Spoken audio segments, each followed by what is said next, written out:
Okay, now we're live. It was doing the spinny circle thing for a minute there. Hello, everybody. Hi, everyone.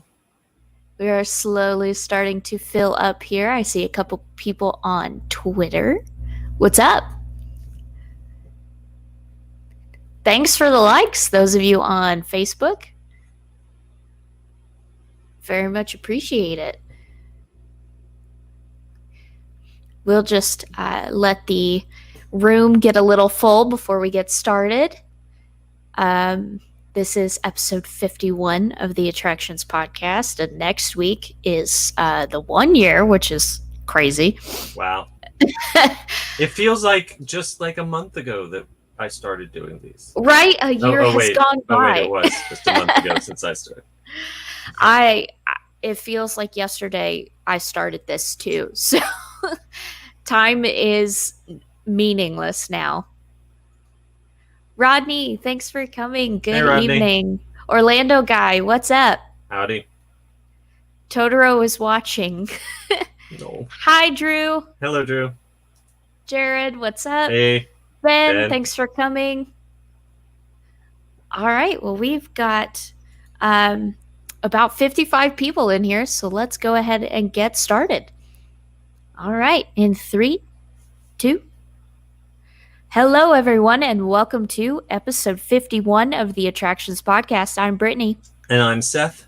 And we're here to talk to you about the latest and greatest theme park news and more, as well as what's going on in our own lives. So, Seth, what did you do this past week?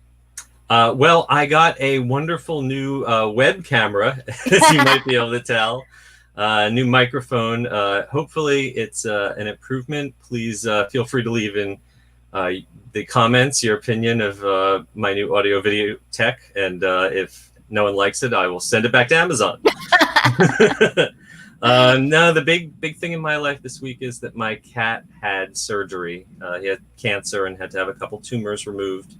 And the surgery went really well, which we're very grateful for. But now he's wearing the cone of shame for 2 weeks. Oh, no. So he just, he tolerates it very well. He doesn't fight us, but he just looks so glum. He looks so indignant. It really hurts his pride. So that's my big news for the week. Aw, Brody is not too far away from the cone of shame himself. He turns 6 months in a week. Oh, and it's going to be time for the big surgery. And his big surgery will be a little more complicated, but he will be reduced to the cone of shame. Though we've seen blow up donuts that people use that are like thick and fluffy. It's like an airline pillow, but for pets. So we might try that instead of the coney. But our vet gave us one that was kind of fabric and a little flexible instead of the hard plastic ones that I've had in the past. But he keeps forgetting that his head's a lot bigger than usual right now, and navigating under the furniture when he wants to crawl under the couch. He'll just keep bumping up against it, and it's like that little robot in WALL-E that just keeps going the same path even though the door's closed. Aww. Yeah, well, for me, I didn't really do a lot. It's been super hot here in Austin, so it's kind of been impossible to get to go out more than just walking the dog twice a day. I went to Target and saw a bunch of the Halloween stuff, though. That was nice. Yeah. Did you buy anything? I almost bought some candy, but I had some self-control. I stopped myself because my biggest weakness is the Reese's peanut butter pumpkins.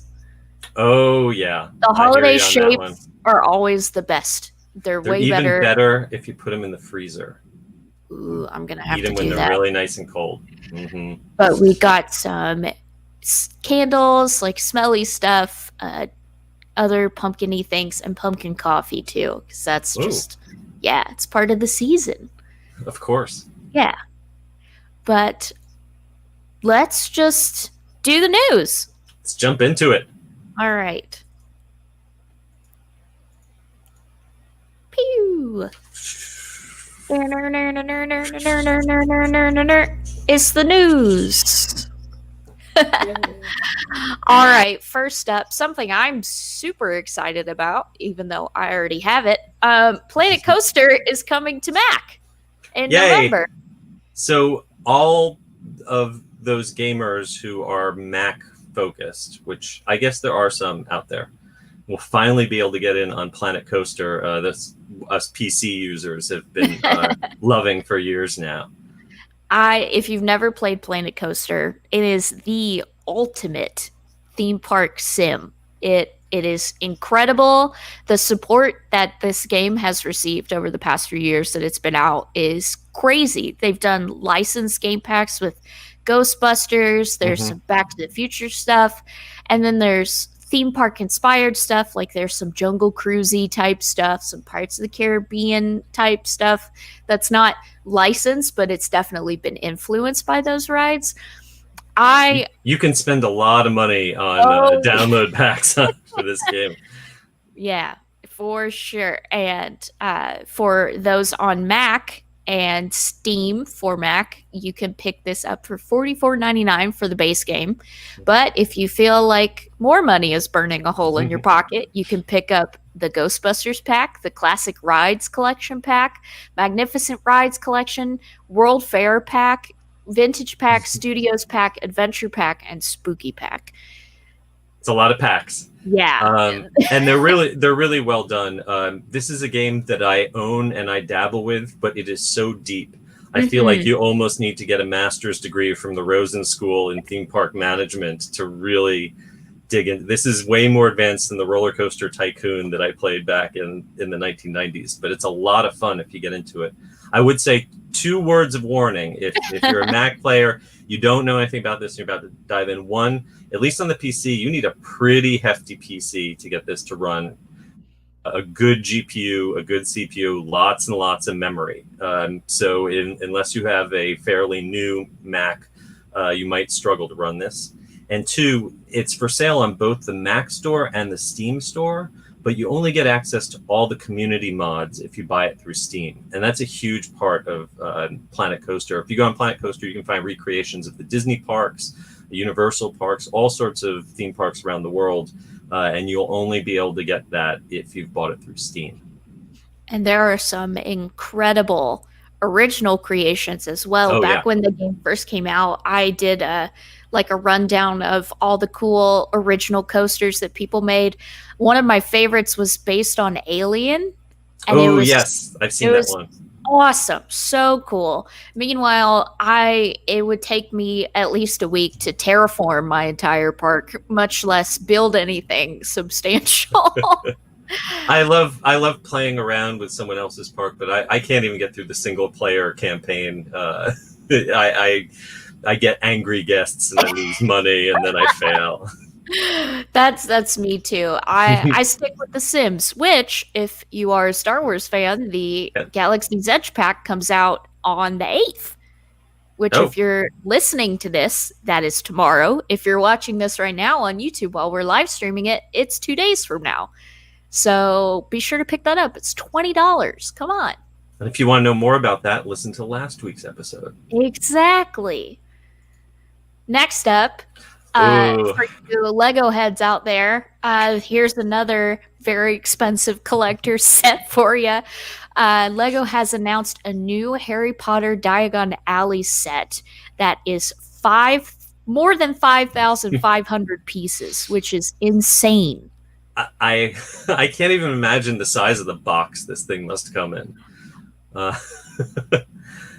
And the detail is just tremendous. You've got pretty much all the fan favorite stores from Diagon Alley, not just the outside, but the inside. And what is it, like 14 figures, something like that? Yeah, so many Lego figures with all the little details in every shop. And you can rearrange the street however you like. So you can, if you want Ollivanders to be next to Weasley's Wizard Wheezes, you can move them around. And you can do it book accurate or film accurate or theme park accurate. You might have to buy more than one set in order to have enough to make 2 sides of the street. Yeah. Uh, and then I'm sure the Gringotts Bank inevitably will have to come maybe next season. That would Uh, be crazy. I want someone to build, like, those Main Street USA models that people have. hmm I want that, but Diagon Alley, and then with Gringotts at the very end, and someone just have the whole thing set up in their house, and they can't do anything with that one room except have that model in there. That sounds like a good dedication of a room. I love it. Sounds like good use of space. Well, you can pick this up online or at Lego stores if you've got one local to you. If you're in the Orlando area, there's one at Disney Springs. I have a May feeling that those will sell out very quickly. Oh yeah. Well, the Disney train station one actually made it to the outlets because Wow. at least here, because we have an outlet up in Round Rock, and we went just to see what they had, and they had the train station one. The box was huge, and it was still like $300, but it did make it to the outlet, so you never know. When you're paying $300 at outlet prices, you Yeah. know. Lego is one of the few companies that I think is doing just fine through the pandemic, because Uh, it's one thing people can do if they're stuck at home is build Lego models. that's true. Next up, a little surprise happened last week. Ashley Eckstein, who is the voice of Ahsoka Tano across the Star Wars galaxy, went to Star Wars Galaxy's Edge at Walt Disney World to announce that her Ahsoka's Clone Wars sabers will be available at Doc-on-Dars in the fall. This is kind of exciting because me personally, I'm a big fan of her character. I got to interview her once years ago while Clone Wars was still in production, and I've been a fan of her and her character ever since. And there already have been Ahsoka Tano lightsabers available, but this is from a different time period, right? Yeah. These are from Clone Wars as opposed to from Rebels. Right. And what's cool about these is they are the first legacy lightsabers to change colors.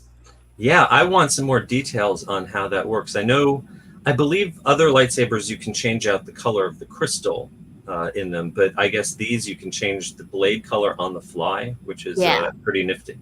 I love that because that's a great way to skirt around the canon. Because if you knew Ahsoka from the original Clone Wars series and not the most recent season, and her novel, in the novel, her lightsabers are green. And then in the most recent season of Clone Wars, they changed it to blue to honor her connection with Anakin.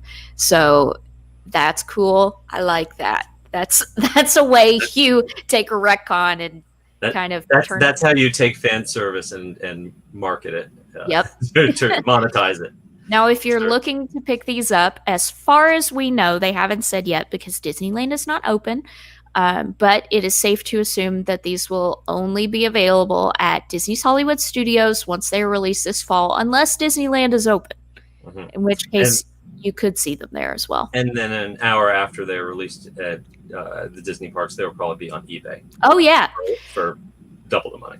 And we don't know how much they will cost, but the other Ahsoka lightsabers from Rebels are $199.99 without the blades, which are, I believe, $26 or $34, depending on which length you choose. Mm-hmm. So it's going to be a whole big purchase if you plan on doing that. It's an investment, but that's definitely a collector's piece for sure. For sure. And they look beautiful. If you go on Ashley's Instagram, you can see a video, unless she didn't save the story, of her holding them. They're gorgeous. They look really hefty, like they've got some weight to them, and they seem very well made. I love the Legacy sabers that I've gotten to hold and experience in person. Mm-hmm. They're really well made, but I have yet to buy one. So keep an eye out for those this fall at Walt Disney World.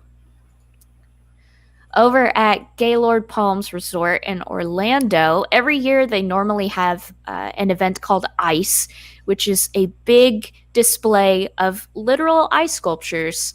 And sometimes they're themed to movies like Christmas Story and Polar Express, I think they've done in the past as well. But because of everything going on with COVID, they are not hosting Ice this year and instead are doing a pop up experience called I Love Christmas Movies. Ice has really been a great tradition. A lot of people have been going for a decade now. But those craftspeople came from China. And obviously, with travel restrictions, they are not importing a lot of Chinese craftspeople into Orlando this year. Yeah.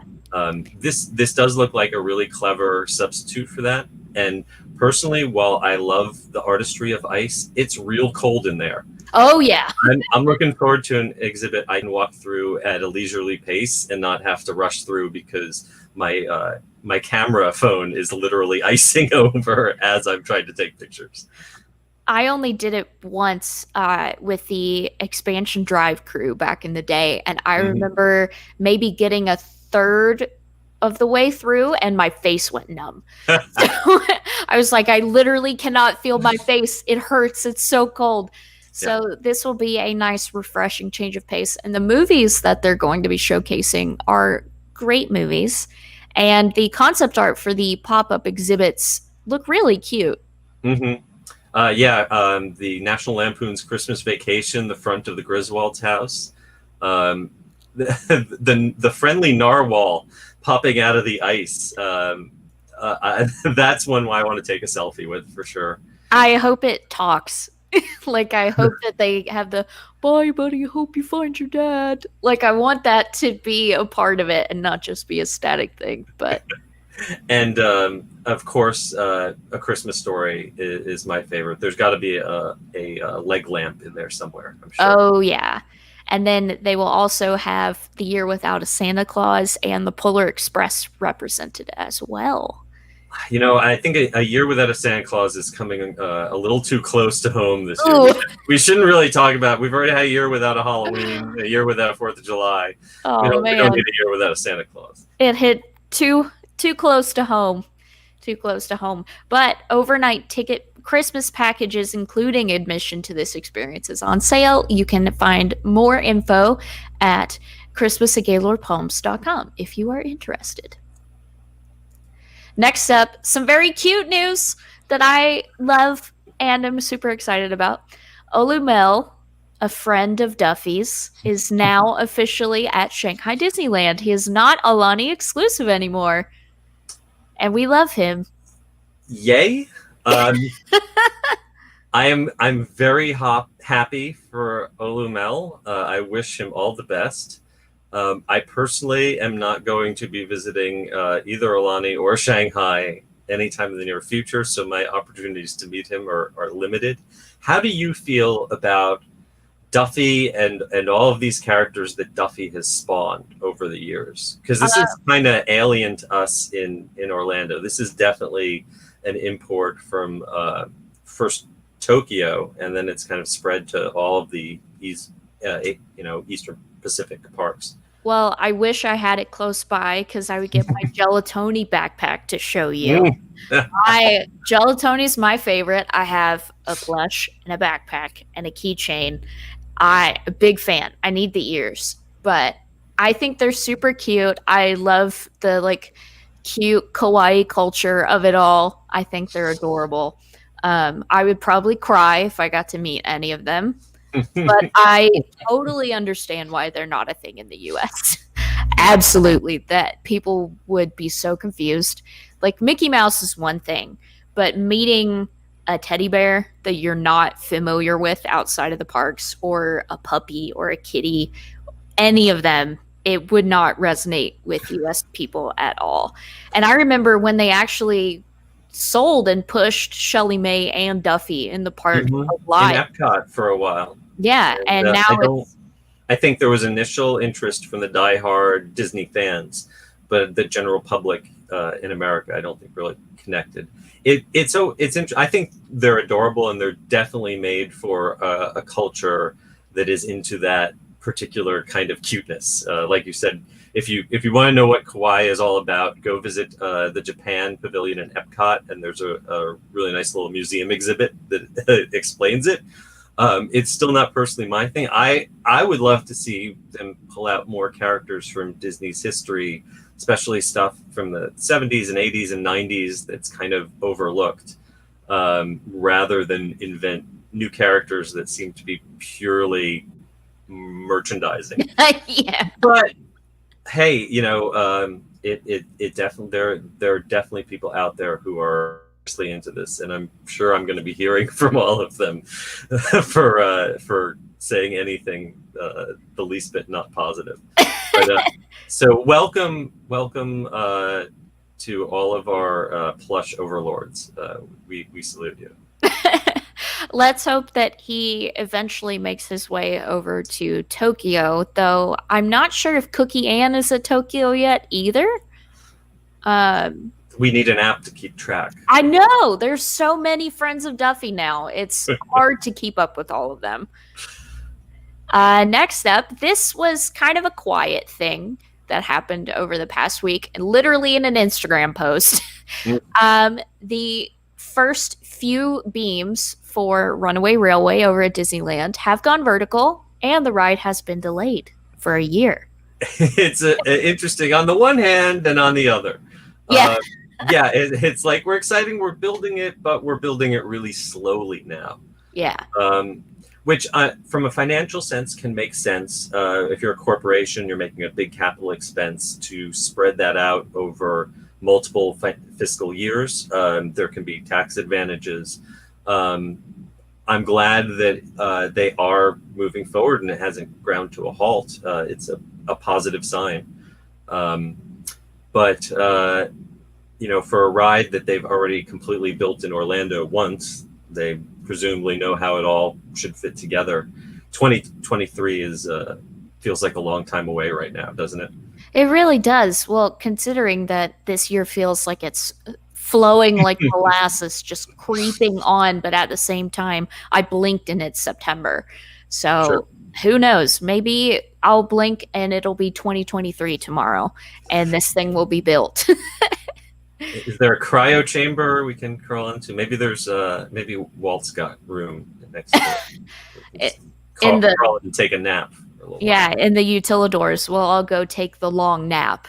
Now, one thing I will say, I think it'll be worth the wait just to see the new facade and the new queue for this attraction. Even though the ride itself is going to be identical to what we have at Disney's Hollywood Studios, I think it's going to be an original Toontown themed theater queue. And I'm kind of excited about that. The reuse of the Chinese theaters queue, I don't think it was really the best use of the space here at Studios. It's a little bland, and you really don't spend any time in that. So I'm looking forward to a cool, immersive, detailed queue experience.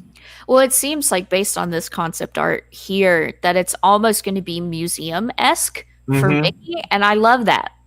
Some of my fondest Disney childhood memories were watching the VHS tapes that had like a collection of Mickey shorts and Donald shorts and Goofy shorts.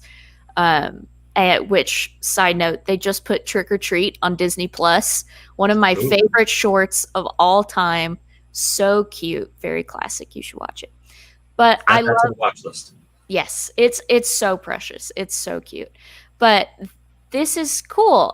And I feel like it leans more into the story of Mickey and Minnie premiering a new cartoon than the version in Florida does. Yeah.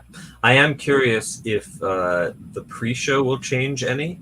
Ooh. The pre-show is a lot of fun, and spoiler alert, there's a cool effect that was originally designed where you kind of walk through this hole that appears in the middle of the movie screen. Unfortunately, during COVID, since the parks have reopened, they've disabled that effect and kind of turned off the pre-show.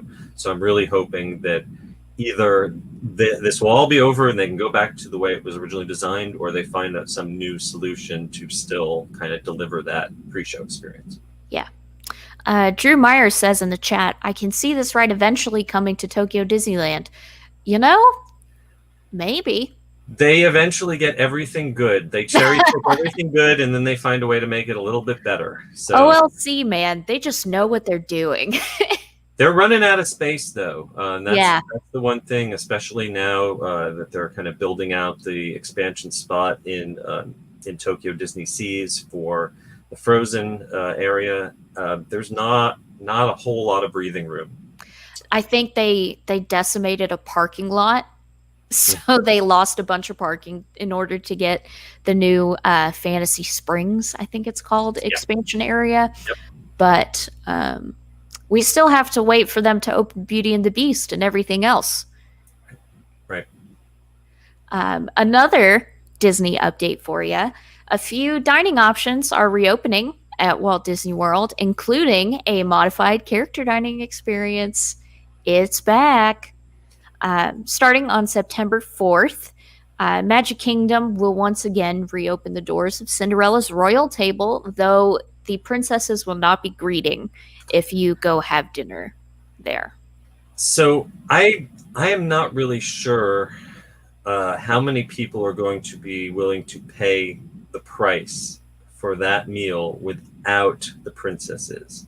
Because it's not really a child-friendly dining experience without the characters. It's a little stuffy. It's a kind of a sit-down, formal, plated meal, and getting your kid to sit through that without the promise of Cinderella coming by the table, I'm not sure how that's going to work out. I just imagine screaming, lots of screaming. And it's interesting because they are bringing back Mickey and Minnie in their seasonal Halloween costumes at the Hollywood and Vine in Hollywood Studios, and they've been doing character meet and greets during dinner at the Garden Grill, also in the land at Epcot, but not the princesses. We know that the princesses in all their appearances have not worn masks, so I'm sure that plays into it. But it's a shame they couldn't figure out some socially distanced way to at least, get a selfie with them or have them wave from afar for the price that they are charging for meals at that restaurant. Yeah. Over at Hollywood and Vine for Minnie's Halloween Dine, which starts back up on the 25th. It's kind of like how they were doing in Shanghai with the little character parades through the restaurants, and they'll just kind of wave and say hi, and you can take pictures as they pass, but they will not visit each table. Yeah. And the interesting thing I noticed the other day when I was by the Garden Grill in the land was that because the way that restaurant is set up, you've kind of got the booths all in a ring, in a circle around the restaurant, and then there's a pathway above and separated by the back of the booth, and that's what the characters were using. So they were sort of above and waving down at guests as they walked around in a circle, but it was too far for anyone to be able to hug. That is a safe distance, I guess. You can make reservations for both of these experiences if you would like to check them out. I have never done either of the. Actually, no, I haven't. I've walked into visit with a guest while they were at Halloween Dine, but I've never eaten at Cinderella's Royal Table, so I can't speak to that experience. Have you done it before? Not in a long time. It's been well over a decade, and I'm sure the food has changed, but and the price has also gone up. Not having a small child to take with me, it would not be my first choice of a dining spot.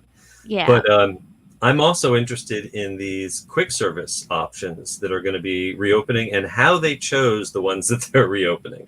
Yeah. So these on September 4th, which was a couple of days ago, Gaston's Tavern reopened at Magic Kingdom. So you can get your LeFou's brew if you've been jonesing for it. Have a lot of people been showing up at City Hall, guest relations, demanding their LeFou's brew? Yes. Do you think that was really a thing? They've heard the angry cries of the masses. We want our mango marshmallowy drink. 50 Frenchmen can't be wrong. Nope. And on October 8th, ABC Commissary at Hollywood Studios will reopen for walk-in quick service. Have you ever eaten at the ABC Commissary? Maybe once. It wasn't my first choice. Usually, if I eat at the parks, I'm just eating for sustenance and not like It a really snack. shouldn't be anyone's first choice. Yeah. I don't like to bag on any particular restaurant, but the ABC Commissary historically has made the Backlot Express look like the Brown Derby. I'm perplexed. Also, Gaston's Tavern is not a high capacity location. It's not like that really helps out with the lunch rush. I personally, if I was going to reopen anything at the parks, it would be Columbia Harbor House. Oh my gosh, yeah. That one's a high capacity restaurant. It has a unique menu that isn't really anywhere else in the Magic Kingdom. And it's got the best view from the seating, where that little bridge. Mm-hmm. Now, I'm sure in the age of social distancing, they probably have to block that off. But that little bridge overlooking the gap between Fantasyland and Liberty Square is my favorite spot to sit and eat lunch in the parks. So I'm going to have to, I don't know, keep tweeting and keep tweeting, but I don't think anyone at Disney is reading tweets right now. So yeah, I find it interesting that they picked Gaston's Tavern to reopen because they really just have like 3 things. Yeah. And not real food. It's like the big cinnamon roll. I think they have like a flatbread and then the LeFou's brew. And that's really it. That's not quick service to me. That's like a snack cart, but bigger. Yeah. I don't really know what to make of that one. Yeah. Well, whatever. The 50 Frenchmen who complained about wanting their LeFou's brew are probably happy. Exactly. But that is it for me in news in the queue. I feel like we need to start finding more news because we are just blowing through these. Listen, I thought the list was long. I actually took stuff out. I was like, no, I don't know if we'll have time. So if you want the extended version of this podcast, just put your podcast player on half speed. And this is a 1-hour episode. We are just too concise with our thoughts. We need to hem and haw a little more. Yes. But for the main attraction, we got another rumor queue to talk to you about. Ooh. And just like when we talked about the Super Mario leaks, we can't show you this either. Or maybe we can. Oh, the tweet's still up. Cool. So if you're watching the visual version. We're not actually hosting this image. We are merely linking to the image. So we are therefore blameless, right? Is that how it works? Yes, we are just embedding the tweet. We are not sharing it nor claiming it as our own. So I did not go to journalism school, so please send your angry comments about ethics to our editor. But over the past week, these images of a supposed ride vehicle that shall remain nameless have surfaced on the internet and apparently have almost lasted a week without being taken down, which I'm pretty amazed. Right. And the images feature raptors and lots of dark, windy track. And many believe that this is the ride vehicle for Velocicoaster. Right. So concept art as well.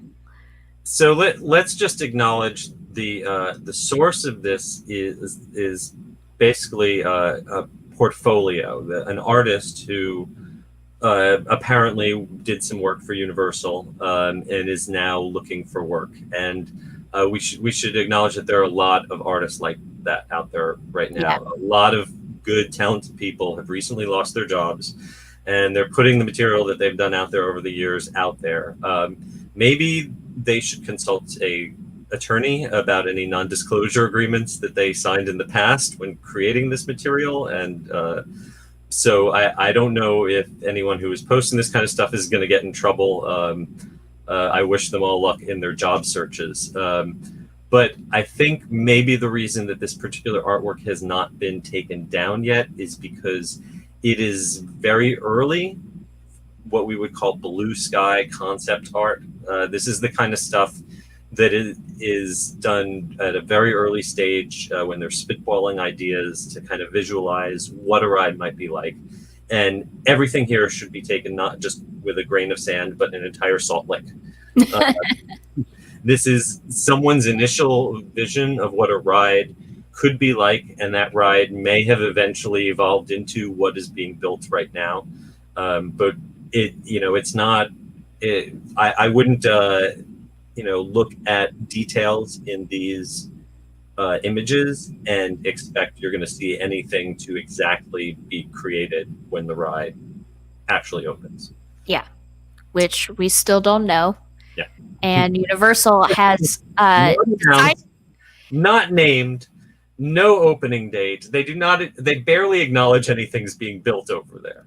No, well, have you seen how they're playing coy now? Because the social media is really trolling people at this point. I love it and I hate it at the same time. I'm like, just announce it, please. But then at the same time, I love that they know how badly people want to know what's going on, and they're just not going to give anyone what they want. Yeah. And to be honest, social media is playing with the people who are engaged on social media, theme park Twitter. And that's a very small subset. The majority of the people who are buying tickets to a theme park have no clue what's going on, have no idea that anything's being built. And so, they make their decisions about announcements based on what's best for marketing, what they think is going to get the most bang for the buck, and not by appeasing the fans who are watching this being built and are going crazy saying, "Why don't you just announce it already?" And now it's especially torturous because the bridge has opened up and you literally walk right underneath the track. Right under it. And I'm wondering if we're going to see nets over that walkway, because, at the Hulk, they installed nets under the tracks in order to keep things from falling out of people's pockets and hitting people in the head. And that wasn't good enough. And they had everyone, scanned for, body scan metal detectors before going on the ride. So it's curious seeing how this walkway goes right underneath the track, what kind of safety measures they're going to take to make that okay. Yeah, I can't help but think that a net above that big bridge is going to be super distracting. Oh, totally. Yeah. Yeah. Totally. But then is the alternative, is this another ride where you've got to totally empty your pockets, no keys, no cell phone, like the Hulk, before you get on board? I mean, just looking at it, I may not only lose my car keys, but lose my lunch. So, yeah, I could totally see them having the whole like pat down, get rid of all your stuff, put it in the locker thing like they have over at Hulk. Sure. Yeah. This ride definitely looks like it would be intense enough to warrant that. Oh yeah. I hope that they bring more raptors via the sky. It's very there was a sighting just yesterday or this morning, was it, of another wrapped object. I saw a very indistinct photo. I think the person who posted it thought it was a ride vehicle. I personally think it's a little early to be loading ride vehicles onto the track, but who knows? There was I believe on the back of a truck, maybe a week ago, someone cited a wrapped object that looked like it could be a ride vehicle for a roller coaster driving through town. So I saw that. Maybe ride vehicles are already being loaded into maintenance. I don't think we're going to see trains making test runs on the track anytime soon. There's a lot of, if nothing else, there's a lot of scaffolding and rock work that's got to be taken care of before they can start pushing trains. Oh, yeah. But the day that they do, I'm going to lose my mind, because just imagine walking through here and seeing those trains testing above you. It's going to drive the coaster heads crazy. Well, if you want an unofficial look at what that experience might be like, Amusement Insider recently posted on YouTube a No Limits 2 recreation or pre-creation of the roller coaster. No Limits 2 is It's a little bit like Planet Coaster, but even more sophisticated and physics based. It's used by professionals to kind of pre-visualize what a roller coaster can look like, and they've done an amazing job. Everything on that appears to match perfectly the track that we can see that's been built already. That's awesome. Yeah, it's a really neat POV. I know you're a VR guy. Can you watch it in VR and like experience it that way? Or... I wish. I believe they've just uploaded a flat, 2D video. But if those guys had the equipment and could render out a 3D video of that, that would be awesome. I'd definitely subscribe for that one. Yeah, you would have to test that out for us. But we're still just kind of holding our breath here, waiting for Universal to say anything about this darn ride. Who knows? Yeah. Well, everything that we kind of hear from insiders is that 2021 is still the year. We don't know a month. We don't know a season. Hopefully earlier 2021, maybe by spring break, seeing the way that this has been moving forward. Yeah, that would be. I love the last time I visited was right around spring break, and the crowds were light.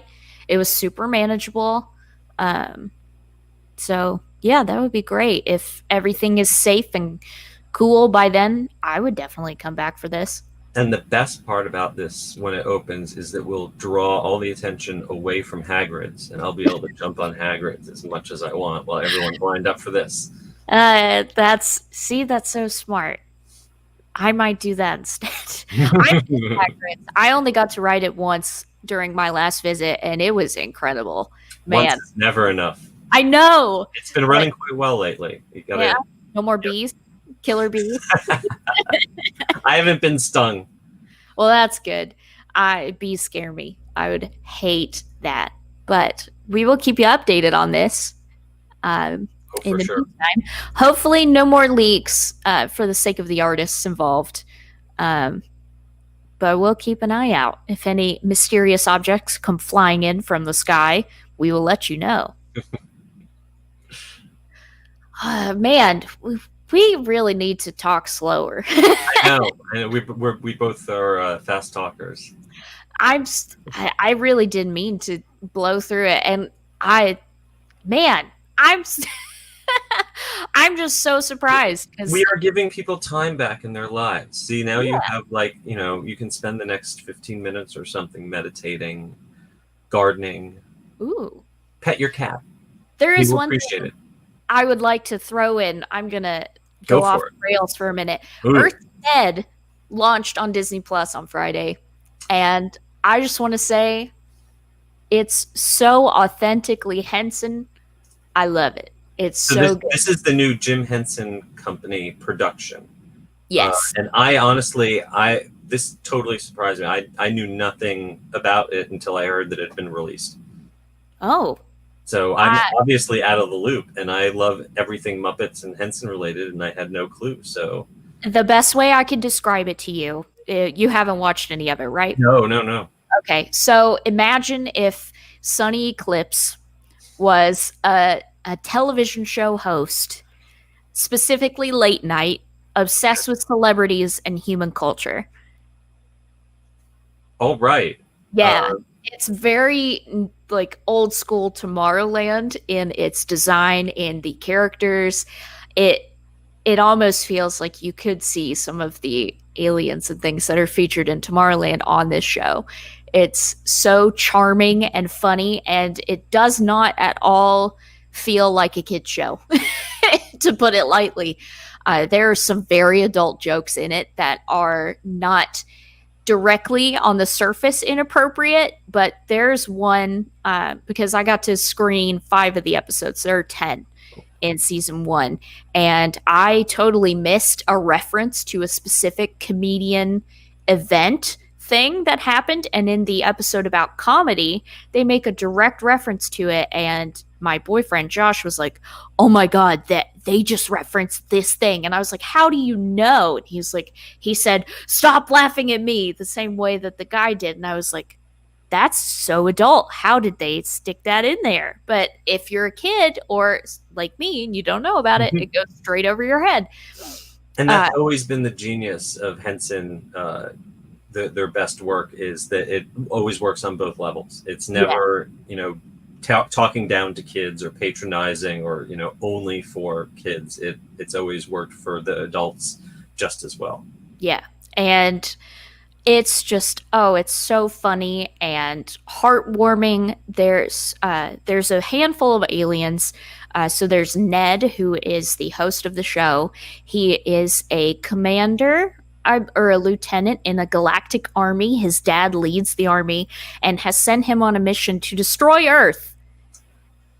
Well, that's inconvenient. To blow it up. And he gets to Earth, falls in love with human culture and celebrities, becomes obsessed with them, and decides that he can't destroy this planet because it is so entertaining. So he decides to start his own late night TV show inside of his spaceship with his second fiddle named Cornelius, who has the most adorably strange character design I've ever seen. And sends him off to do in the field reports where he learns how to graffiti in the street and becomes like a Banksy type, talks to teenagers about social media, gets groomed at a dog groomer's. Like, there's so many random, hilarious things that they make this guy do. And then there's Betty, which is an artificial intelligence presence on the ship. And she's super snarky and witty. And then there are the Claudes, which are my favorite characters in the whole show. They're like stick puppets, basically. And they look like little gremlins. They're hideous, and I love them. For those of you watching the visual. All right. You made me very excited because this sounds kind of like a cross between two of my favorite things, Mystery Science Theater and Hitchhiker's Guide to the Galaxy. Yes. Okay. So these are the Claudes. Aw.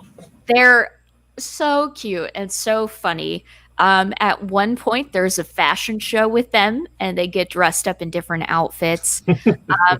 In the horror episode, they discuss were-Claudes, like werewolves. This is Cornelius. He's very sweet. Aww. He is like the real, like, Muppety heart of the show. And throughout the whole season, you like go on this journey with him of learning self-confidence and stuff. It's so cute. And then this is Ned. He's a big puppet. He's really big.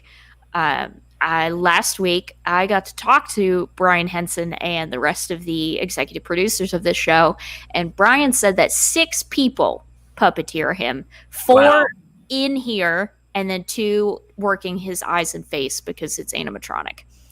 Amazing. And the set design is gorgeous, too. And it's all physical. Yay. No green screens. Yay. No green screens. They said that they barely used any visual effects beyond like Betty here. This, I assume, is probably just like a matte set extender. But it's all physical. It's all really there. And the puppets are so cute and so funny. You have to watch it, please, because this one's going on my watch list. Please, because they said they filmed 10 more episodes in addition to the ones that just came out, and I want them. I want this to get more seasons so I can eventually see more Disney Parks people, see Gonzo, because I need Gonzo on this show. I need it. Please. Can they have crossovers? I asked, and they said not initially. So that wasn't a no. Mm-hmm. So I'm hoping yes. I'm sure they don't want to overshadow this with the Muppets, but I think in specific instances it would be appropriate and funny. Mm-hmm. But more than that, and I was just talking about this with Josh earlier, if this takes off, I would love to see them replace something like Monsters Inc. Laugh Floor with this. Oh, yeah. Because they do like little games, like is it a musical or serial?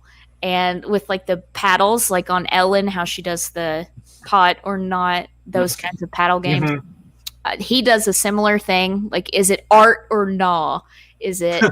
It's so funny and so cute, and I feel like they could do something really cool with this in a theme park setting. It needs to be in Tomorrowland. It was perfect for it.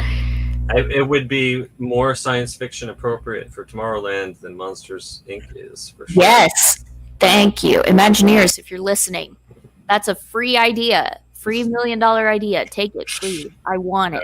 Hopefully this will get good ratings. Yeah. Well, people seem to really love it. The reactions that I've seen on social media, people like this way more than Muppets now. Now, I think every Muppet thing that comes out is always going to be judged harshly against the original stuff, especially since we don't have the original voices that we grew up with. It's hard. Yeah.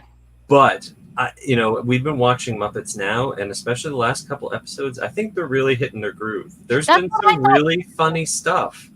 And I like that it's just kind of anarchic. Like, it's got that old Muppet sense of anything can happen, and we're just like going off the script. Yeah. There's been, there's some bad segments, but and anything with Pepe. I just love anything with Pepe. Pepe is my favorite. I also really love Okie Dokie Cookin'. I love that. Yeah, Swedish Chef can never go wrong with him. And also, of course, Bunsen Honeydew and Beaker. Yes. I loved Walter's segment too. They finally found something to do with Walter. That character that they created for the Jason Segel Muppet movie that they immediately kicked to the curb at the beginning of the next sequel. They found something for him to do. I'm happy. I love him. But I think if you love that sort of chaotic Muppety vibe, you'll really like Earth to Ned, because this is also not scripted. And you can tell. And it's great because you'll have celebrities who are totally down to clown. Like, they are in to play with these puppets. And then you'll have others. Can you spoil who any of the guest stars are? Yeah, of course I can. Okay, so the guests are as follows: Rachel Bilson, Michael Ian Black, Rachel Bloom, Gina Carano, which I thought was cool, RuPaul, Taye Diggs. They must have been at the Muppet Studios and just did a twofer. I was going to say they're all over those. Lil Rel Howery, which if you don't know him by name, you know him as the TSA best friend from Get Out. Bindi and Robert Irwin, Gillian Jacobs, Nene Leakes, Thomas Lennon, Joel McHale, Andy Richter, Olivia Rodrigo, and Joshua Bassett from High School Musical, the musical, the series, Jenny Slate, Paul Scheer, Raven Simone, Reggie Watts, and Billy D. Williams. Ooh, Billy D. Yeah, there's a Star Wars episode of this. Okay. Yeah. See, I'm going to have to hang up now and go watch. Yes, please watch it, because I want the numbers to skyrocket and then this get greenlit for like 1 million more seasons, because I love it. I love it so much. So please watch it. I'm begging you. Very cool. All right. I'm back on the rails now. I just wanted to say my piece. That was worth it. That was worth it. I love it. I hope you guys watch it. It's so charming. All right. Well, now that we are back on the rails and I've ranted enough at you about puppet aliens, Seth, where can everybody find you on socials? You can find me at the UG Series on Twitter and Instagram, also at Skuberski, and check out my blog at theunofficialguides.com. And you can find me at Brittany Tuttle. That's BRITTANITUTTLE. Yes, it's spelled funny on Twitter and Instagram. And also at Attractions on Twitter, at Attractions Magazine on Instagram, youtube.com/Attractions Magazine, and of course, attractionsmagazine.com. And if you want to see me talk more about Earth to Ned, definitely go to my Twitter, because I feel like that's all I've tweeted about since this dropped, because I've just been waiting for people to see it. Join us. Join us. Please. I want plushes of the Claudes. Give them to me. But until next week, I hope you stay safe, wear your mask, wash your hands, but most of all, have fun. We'll see you guys. Bye. Bye.